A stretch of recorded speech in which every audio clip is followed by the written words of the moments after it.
Well, how's things, lads? Lads, I'm just going to make up a quick video here and speak about mock sessions or interval sessions in a little more detail to try give you more of an understanding in terms of the purpose of the session, what we're looking to achieve from an interval session. Are we just looking to punish ourselves and make this a mental preparation session, or is there more physiological benefits that we can gain from the session? First off, I've got two scenarios. I've got a scenario who ran a mock session or interval session really well, done exactly what was asked of them. And then I've got a mock session which I ran, and we're just going to make some comparisons and see maybe did I gain some more benefits than the athlete who actually did run it as they were instructed to do as well. So it's just some small changes that you can make, but in terms of the benefits that you're going to receive from the session, it's massive. So here's the first session up. So ran exactly as how is instructed. They were asked to do a 10-minute warm-up. Here I conceded through in a few strides, a few dynamic stretches, I'd imagine, just to prep themselves for their 6 by 2 minutes on, 2 minutes off. And afterwards at the end I can see they were supposed to do 5 minutes cool down and everything looks good. The 2 minutes on for the 6 reps, if you just glance at it, looks pretty good. They look pretty even. There's no major highs, no major lows. But if I look in a little bit more detail in terms of the variance, so this would be the variance in terms of the fastest they ran within that single interval as up against the slowest they ran within that interval. So first interval, max pace 2 flat 2:59, slowest pace they finished up at around 3:30ish pace. And you will notice throughout these as well, certainly through the last 3, that there was a greater variance, so the pace did decline closer to the end. Second up out of the 3, early pace finished up at a 2:24 pace. Third up out, early 3s, finished up 3:20s. And then from there, the fourth up went out at 2:58 pace, went out really strong, finished up 3:47ish pace. Fifth up, out strong again, early 3s, finished up actually into the 3:50s it seems. And then the sixth up started out early 3s, finished up 3:50s again. So first up, that's a tough session. Went out really strong. Went out at a really strong pace, sub 3-minute pace. So it's hard to be critical of that. And the session was structured exactly how it was asked. So what I would call a variance in there is the difference from the fastest pace to the slowest pace. Late 2s, very late 2s to very late 3s. So let's look at another session. So this is a mock session I ran yesterday. It's a little bit different in terms of its layout. This is 3 5-minute repeats, and I also worked a 10-minute tempo run into it. So that's irrelevant. What we're really looking at here is the 5 intervals. So interval 1 started out 3:20 pace, held 3:20ish pace throughout, finished up at 3:22. Second started out 3:20 pace, held within the 3:20s throughout, finished up 3:20. Third up went out 3:31 pace, finished up 3:22 pace. Fourth up went out around a 3:37 pace, 3:39, even went 3:41 actually at the start. This was on an incline, and then throughout the decline, pace ended at around 3:16 pace. and the fifth one up started out around the 3:36 pace and finished up in the late 3:20s. So the variation here went from the slowest at late 3:30s, 3:40 possibly, and the fastest there went down to the 3 teens. So let's talk about pros, cons, benefits, scenarios, and what we're looking to achieve in a little more detail. So mock session, they were typically called or traditionally called interval sessions, coined by a coach called Jack Daniels, not the alcohol Jack Daniels, running coach Jack Daniels. He will be the godfather of coaching. And he initially coined the interval sessions, work to rest ratio, typically 1:1, and there's a little bit of play in that. Typically 3 to 10 reps, typically 1 to 6 minutes long. It's got to be high intensity, 85 to 90%, and there's play on this. So there's play on it depending on the coach, depending on the experience of the athlete, depending on the period of the season, but there are some principles which have to remain the same, and we've got to understand what we're looking to achieve from the session when we start to think about those principles. First up, they're high intensity sessions. Okay, interval sessions are hard. I'm not saying we're going to make them easier. We're going to go out at a pace that we're more than capable of managing, trotting through and taking a walk during the recoveries. That's not what it's about, but we can refine our pace a little bit more to get the full benefits from the session. So let's look at scenario A in a little more detail. So 3:52 to 3:50 pace variance was about 58 seconds there from the fastest to the slowest within the intervals. Results, it was possibly faster than if that athlete had ran it a little bit differently, but and certainly over the first few intervals, because the first few intervals were the stronger ones, went out really fast, but then did start to fatigue as they went through their intervals. So the benefits may be faster, okay, maybe it was a little bit faster, but is there a real benefit physiologically in terms of being faster? Not too much, okay. Obviously, as I said, you're not going to just jog through them. You're not going to get the physiological response, but they might have been a little bit faster and could have been a little bit of a confidence boost if they were, if they did feel like, look, I'm running these at such a pace. I was running them at such a pace going back 2 months ago, and so on. So there can be some sort of a confidence boost there, obviously, if they really feel that the averages of their intervals are really strong. But let's look at the cons if we really look to go out strong. So firstly, I have to say that I'm not being ultra critical of that scenario A, because the session was done 100%. The effort was 100% there. There was actually more effort and more intensity went into that session than needs been, and that's important too, because can we go out and can we actually can the expenditure on our bodies be a little bit less, and can we actually take some more from the session? That's basically what we're looking to do from every session, I suppose. But can we do that a little more? Well, the cons of how that session did pan out is there is an increased risk of injury.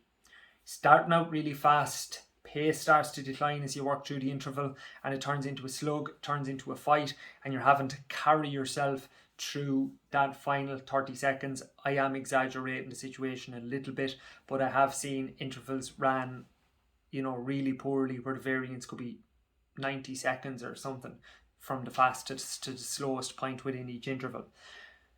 But nevertheless, there was a 58-second variance, which is quite strong. The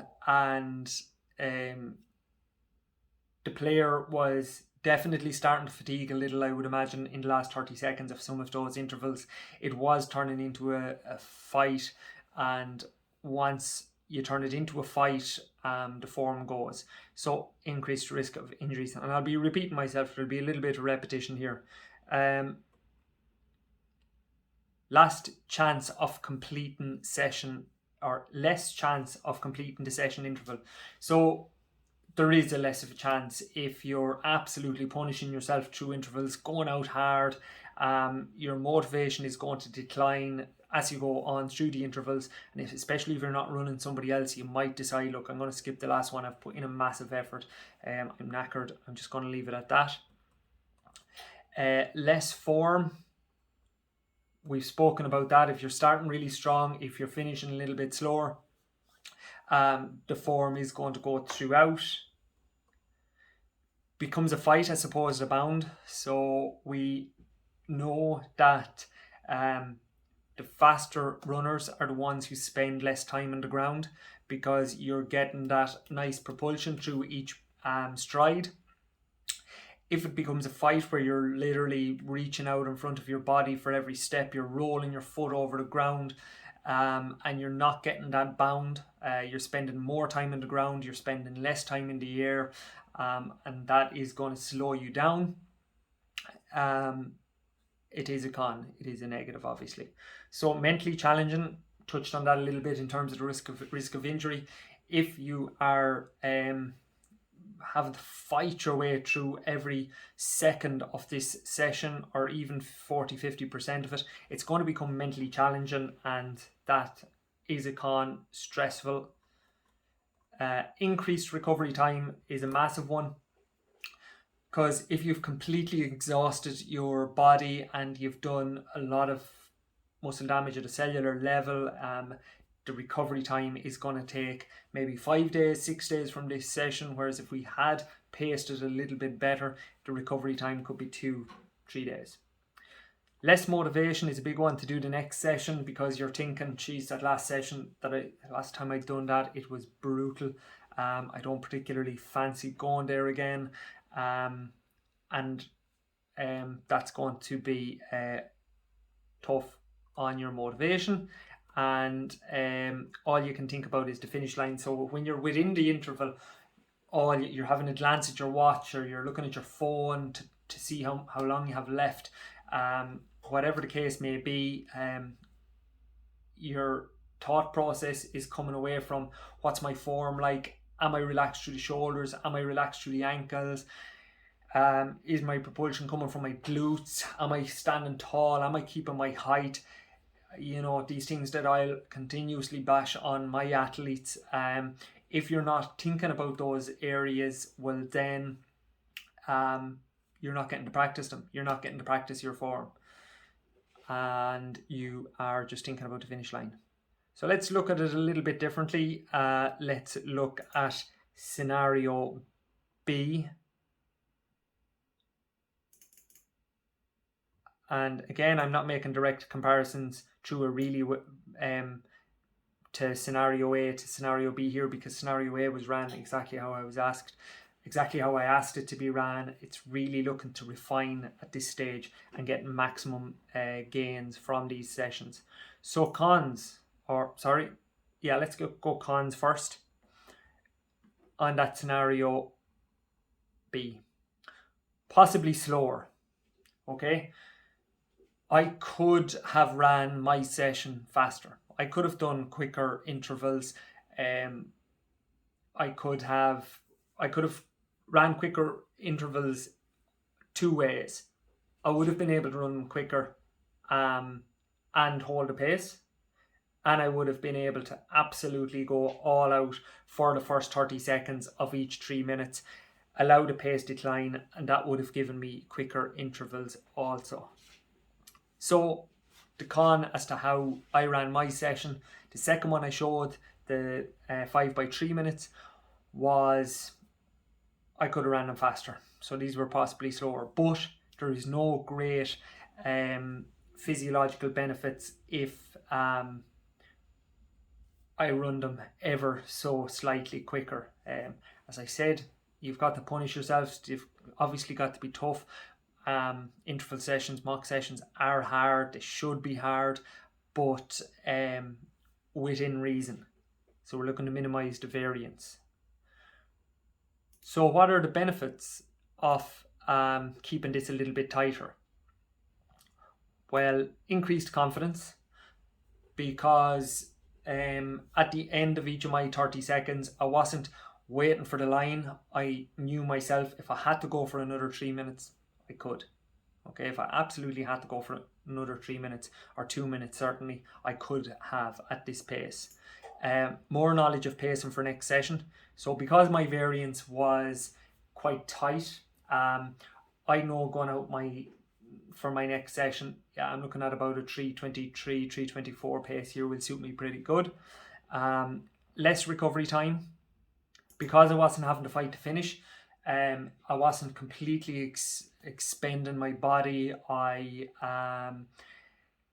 was always keeping a little bit in the tank, even though it was a tough session. There's less recovery time, so I can get out and do my next session in 48 hours, as opposed to maybe that other athlete having to take maybe an extra 2 days for theirs. Less likelihood of injury. I kept my form throughout. I was spending little time on the ground. I was getting plenty of bound. I was able to concentrate on my body. I was able to relax the shoulders. I was able to keep my height. I was keeping loose through the ankles, and I was feeling good throughout, which was allowing me, and this is the big one, time to practice my economy of running. So when I'm working one-on-one, or I'm working with a team, I'm getting to, I suppose, close in on these areas that can make running a little more economic for people. Going back to those few points I did cover about my teaching points. So when my athletes are out then doing an interval session, well, they do know, or they certainly have my advice maybe for a number of seconds throughout each session in terms of those areas that they can focus on to improve their economy of running. But if the interval sessions are a complete fight throughout the 2, 3, 4 minutes or whatever else it is, they're not thinking about those things that I'm trying to remind them of. They're thinking of, Jesus, when is the line coming? And that's the reality. And the final one there is a little bit like the previous, more time to focus on body mechanics. So again, more time that you can afford to think about how you're moving. What part of my foot is hitting the ground first? How long am I spending on the ground? Bringing a little bit of awareness to your body. So that covers mock sessions. So what am I saying? Well, I'll sum it up pretty easy. I'm saying that when you are working your interval sessions or your mock sessions, whichever way you might hear me say it on the field or on the track, you are looking to run your intervals as fast as possible while being able to maintain your pace and control and form. Okay, you can't allow the last 30 seconds. The last minute of each interval will be tough, absolutely. There's going to have to be an element of fight coming in there, but it can't be an absolute slug through that final 30 seconds. So much so that the pace is starting to decline, form is starting to go out the window, and all you're thinking about is the finish line as opposed to your own body, which is what you should be thinking about a lot of the time when you are running. So I hope this made some sense. If you have any further questions on it, give me a shout. Keep the variance a little bit tighter. If you're going out and you're expecting to run your interval sessions in around the 3:50 pace, maybe look to hover 4 minutes slowest, 3:40, 3:45 at the quickest pace. Just as a reminder, in terms of what sort of pace should my interval sessions be, well, they should be at about your 3k pace, okay? Or about 5 to 10 seconds faster than your 5k pace. So if you're a 20-minute 5k runner, you should be running your mock sessions at about a 350 to 355 pace. A really good indication, and it'll help you in terms of going out with that little bit more control. Remember, at the start of every interval, you're going to feel fresh. You've just come off the back of a 2 minute, 3 minute interval. So don't expend all the freshness that you have saved up over the last 3 minutes in the first 30 seconds. Keep it for the last 30 seconds. Cheers.